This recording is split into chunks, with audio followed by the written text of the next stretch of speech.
SOS d'un ventre qui vivait parmi les autruches par Charlotte Yeux. Première partie, chapitre 4. Mon plan pour sauver maman. Malgré des disputes tous les soirs grosses comme des tempêtes, notre maison avait encore miraculeusement son toit sur la tête. Un petit coup de tchic tchic tchic chaque matin, et notre vie de famille continuait toujours l'air de rien. Après le choc et mon gros chagrin l'autre soir, j'étais concentrée sur mon plan. Il fallait sauver maman. Puisque c'était elle qui avait laissé place à Mr. Hyde, elle pouvait sans doute faire machine arrière, le chasser à tout jamais de notre univers. Oh, j'allais m'y mettre à fond pour organiser son expulsion. Couper les vivres à Mr. Hyde, faire disparaître tous les ingrédients nécessaires à son apparition. Je me laissais pas le droit d'échouer. Je pouvais pas même supporter cette idée. Pour mettre toutes les chances de mon côté, mon plan devait être parfaitement préparé. Je me sentais comme Kevin, dans le film Maman, j'ai raté l'avion, quand il dessine son plan de bataille pour défendre sa maison. Beaucoup de réflexions, puis une feuille, un papier, un crayon, et voici mon opération. Alcool, plus tristesse, plus problème de grand, égale Mr. Hyde. Par où commencer ? L'ingrédient alcool, pas de bol. Papa avait tout retiré, mais maman avait trouvé le moyen de toujours en ramener. Comment j'allais bien pouvoir faire ? Confisquer à maman son porte-monnaie ? Sans argent, elle pourrait plus en avoir facilement. Oh, mais non, c'était pas bon. Comment est-ce qu'elle achèterait les courses pour manger si elle avait plus un rond ? Retirer toutes les cachettes de la maison, comme ça, elle pourrait plus avoir ses provisions ? Pas assez malin. Elle pourrait toujours en cacher dans son sac à main. Non, la vraie solution, c'était de lui donner envie d'arrêter cette boisson. Comme le dentiste avait fait avec moi quand je mangeais trop de bonbons. Il m'avait dit « Charlotte, si tu continues à manger toutes ces sucreries, tu auras des caries. » Oh il avait pas eu besoin d'en dire plus pour que je lève le pied avec mes paquets de dragibus. Je repensais tout à coup à une phrase que maman me disait souvent. « Je t'aime plus que tout. » Plus que tout quoi ? Je demandais. Ça veut dire que je n'aime rien plus que je t'aime toi, qu'elle répondait. Et voilà. Si j'ouvrais mon cœur à maman, si je lui disais à quel point ça me rendait triste qu'elle boive de l'alcool, elle arrêterait sans doute d'en consommer puisque c'était moi sa priorité. Bon, l'ingrédient alcool, c'était réglé. L'ingrédient tristesse. Oh, les mots de maman résonnaient en écho dans ma tête. Je suis malheureuse. Pourquoi maman pouvait-elle être malheureuse ? Je savais même pas avant qu'elle était triste. Je la connaissais toujours radieuse. Je savais ce qui pouvait rendre triste quand on était enfant, mais comment ça marche quand on devient grand ? Heureusement, maman avait dit que papa savait pourquoi. Pour l'ingrédient tristesse, j'allais devoir ouvrir mon cœur à papa cette fois. Aïe, ça allait pas être facile.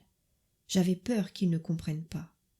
C'était à chaque fois pareil avec papa, je crois que il n'avait pas appris à parler la langue du ventre. Pourtant, il le connaissait bien, mon ventre, parce que papa, c'était un docteur. C'est lui que j'appelais dès que j'avais des douleurs. Il venait l'examiner, le tapoter, le masser. Il arrivait à le soulager, mais ça suffisait pas à le consoler. Oh tiens, mon ventre lance de la colère en moi quand je pense à ça. Ah, puis zut quoi ? Papa allait bien faire l'effort de répondre à mes questions pour une fois. L'ingrédient problème de grand. Très difficile. Je ne détenais aucun indice ou piste pour cet élément. Lorsque je demandais à maman, elle se fermait tout le temps. J'allais devoir mener une véritable enquête pour découvrir ce qu'elle avait dans la tête. En plus, c'était le dernier ingrédient de mon opération. Impossible d'abandonner ici ma mission. Je pouvais pas rester comme ça. Dans mon ventre, c'était la révolution. Je réfléchissais tout le temps pour trouver la solution. Et puis un jour, ça a fait tilt. Pour que ça marche, je devais activer ma transformation. Grandir beaucoup d'un coup, comme Mario quand il attrape un champignon. Gagner du courage, de la patience, de la détermination. Devenir plus forte, faire face à mes parents pour enfin changer notre situation. Devenir plus vite une adulte, pour trouver aux problèmes de grand une vraie solution. Et voilà mon plan. Place à l'action maintenant. Très vite, Je me suis rendu compte que sauver maman, c'était un peu comme apprendre à faire du vélo. Je me cassais la figure sans arrêt, mais tant pis, je repartais aussitôt. J'avais décidé de commencer par la partie la plus facile du plan, convaincre maman d'arrêter l'alcool. Je choisissais toujours des moments où j'étais seule avec elle pour lui ouvrir mon cœur, laisser parler mon ventre. Je lui exprimais tout ce que je ressentais. C'était facile, parce qu'avec maman, les mots venaient tout seuls. Je lui disais que je l'aimais, qu'elle me manquait, qu'elle se gâchait lorsqu'elle laissait venir Mr. Hyde. Je lui rappelais qu'elle était aussi géniale que la maman de Dumbo. Et comme maman adorait aussi ce dessin animé, elle savait de quoi je voulais parler. Pendant ces instants, ses yeux devenaient tout brillants. Je sentais qu'elle m'écoutait vraiment, elle comprenait que c'était important. Alors je me lançais. « Maman, s'il te plaît, arrête de boire de l'alcool. » Et là, quelque chose d'étrange se produisait. Elle souriait, comme si elle était contente. Elle faisait un petit mouvement avec sa tête, le même que lorsque je faisais l'idiote et qu'elle me trouvait rigolote. Bzz, bzz, bzz, bzz, bug dans le système. Visiblement, maman ne captait pas ce que je lui disais. Il devait lui manquer un décodeur. Ça arrivait parfois à notre télé, et dans ces cas-là, l'image était toute brouillée. Mais là, c'était pareil avec maman. J'avais beau m'y prendre de différentes façons, mon message n'arrivait jamais à destination. Plusieurs fois par semaine, je remettais ça. Et toujours son mouvement de tête. Mais pourquoi elle faisait ça? Est-ce que c'était Mr. Hyde à l'intérieur de maman, qui lui bouchait les oreilles ou lui racontait une blague au moment le plus important? Oh, je comprenais pas. Alors j'ai décidé de rester plus tard, en bas le soir, quand Mr. Hyde était là. C'était très dur pour moi. Je faisais beaucoup d'efforts. Je consolais mon ventre en lui disant que c'était qu'une question de temps, que bientôt il serait mort. J'espérais qu'à l'intérieur de lui, maman pourrait entendre quand je lui demande de me choisir moi, au lieu de choisir l'alcool. Au moins, avec Mr. Hyde, il n'y avait pas le petit mouvement de tête. Oh, lui, il devait croire que j'étais bête. Et il fuyait la conversation grâce à de multiples pirouettes. Mais c'était mal me connaître. Je tiendrais bon. Oh, mais pas du tout. Je ne bois pas d'alcool. Ah oui, je bois. Tu crois ça, toi? Oh, j'aime bien le whisky, c'est vrai. Mais t'inquiète pas, j'en bois qu'un tout petit peu.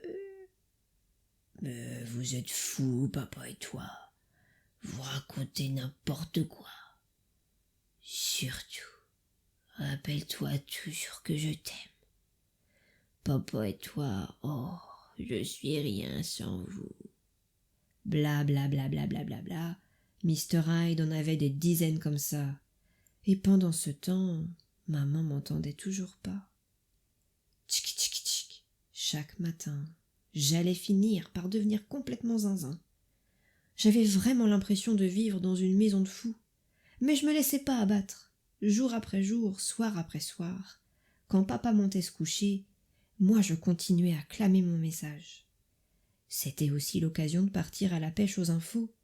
Et par chance, Mr. Hyde était bavard. Surtout quand il s'asseyait dans le fauteuil de maman, une cigarette à la main. Quand je voyais la cendre tomber sur le fauteuil, bingo! C'était le moment! Je pouvais le cuisiner. Mr. Hyde baissait sa garde et il cafardait les problèmes de grande-maman. Il dépassait la ligne interdite et déballait sans retenue les problèmes intimes de mes parents. Il disait des mots comme « un manque, frustré, mal baisé ». J'avais beau avoir grandi d'un coup, j'étais mal à l'aise.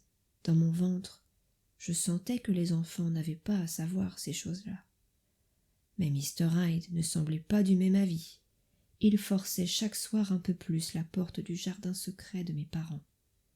Je découvrais la réalité des histoires d'amour des grands. Eh ben dis donc, ça me faisait pas rêver.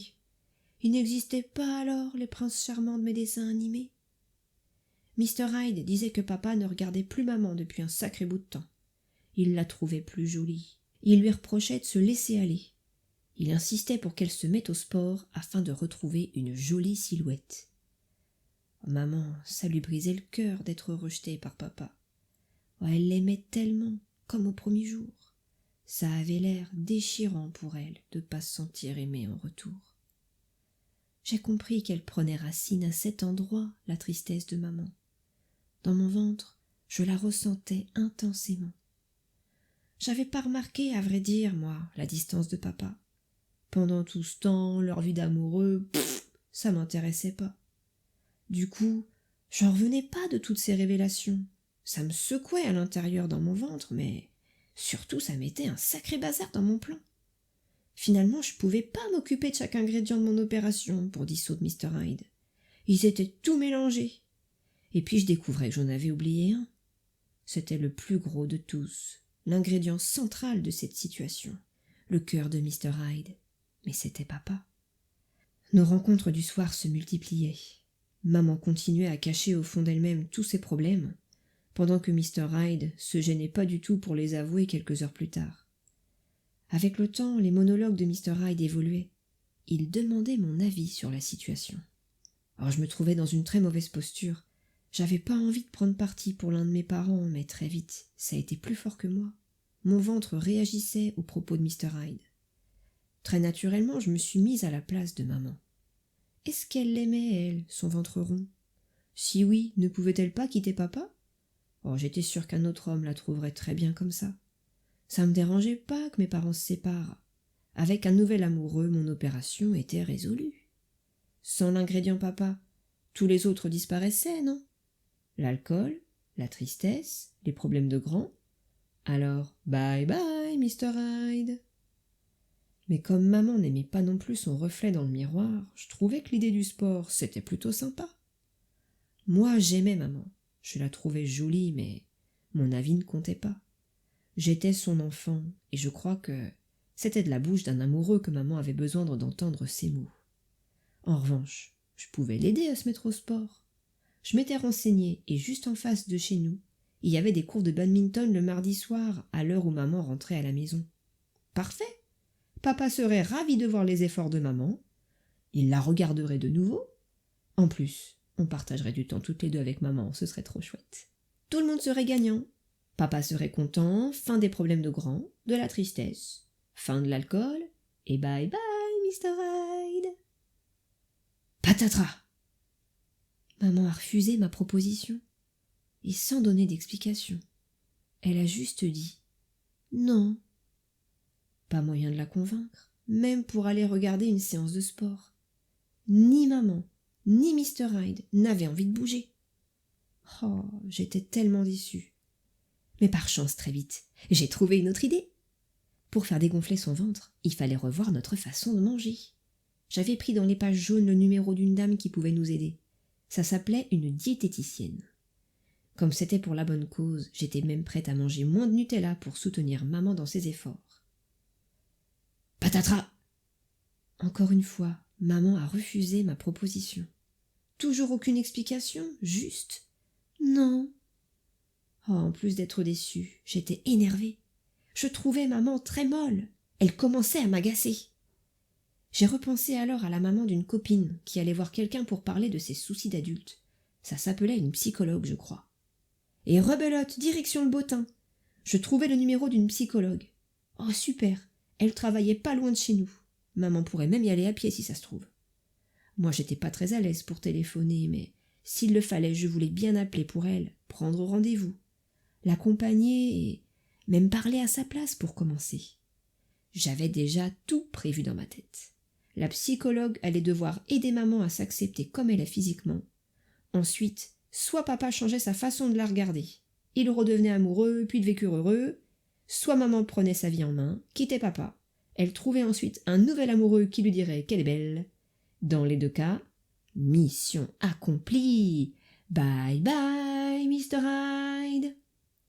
Mon sang n'a fait qu'un tour quand maman a répondu le satané mot à 3 lettres après ma dernière proposition. Toujours sur le même ton et sans donner aucun argument. Juste non. Alors là, j'étais vraiment fâchée. À l'intérieur de moi, dans mon ventre, partout en fait. J'étais folle de rage devant cette maman mollassonne. Ah, mais elle était très forte pour se plaindre et pleurer sur son sort. Mais quand il s'agissait de réagir, elle abandonnait avant même d'avoir essayé. Oh, mais c'est pas juste. Est-ce qu'elle se rendait compte de tout le mal que je m'étais donné? Je trouvais ça complètement fou. Mais c'était la réalité. Maman ne voulait pas se faire aider. Et comment j'allais faire maintenant, moi, pour la sauver ? Fin du chapitre 4.